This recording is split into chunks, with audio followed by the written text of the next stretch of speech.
এই বাসার মধ্যে বাড়ির মধ্যে তাকের মধ্যে যে কোরআন রাখছেন এই কোরআন কিন্তু উড়ে যাইতেছে। এই কোরআন কিন্তু অভিশাপ দিবে, এই কোরআন আপনার বিরুদ্ধে দাঁড়িয়ে যাবে। সাবধানে কাজটাকে বলতে যদি কেউ ঘরের মধ্যে কোরআন থাকে, এই রমজান মাস শুধু রমজান না, কোরআন তো সারা বছরের জন্যই।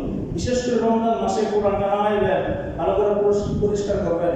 জানি আমি বছরের মধ্যে কেউ কোরআন ধরেন না, আমার খুব ভালো করে জানা আছে, তাকের মধ্যে কোরআন আছে। উল্টায় দেখবেন ভিতরে পিঁপড়ার ভাষা আর নাহলে উলুর ভাষা।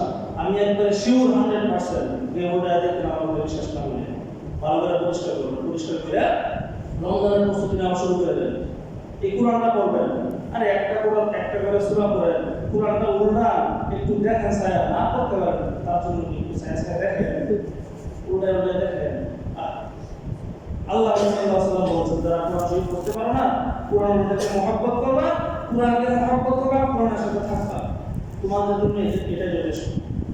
আমার কথা হলো এটা যে সামনে রমজান মাস, আমাদের রমজানের প্রস্তুতি, আমাদের রমজানের প্রস্তুতি দিতে হবে এই কোরআন দিয়ে। কোরআন নাজিলের মাস, ইন্না আনজালনাহু ফি লাইলাতিল কদর, কোরআন নাজিলের মাস। এই কোরআন নিয়ে আমাদের প্রস্তুতি নিতে হবে সামনে রমজান মাস।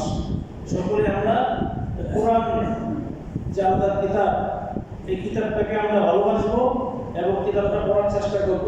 যারা পড়তে পারি না, যে পড়তে পারে তার কাছে গিয়ে শুনবেন, শুনলেও সওয়াব।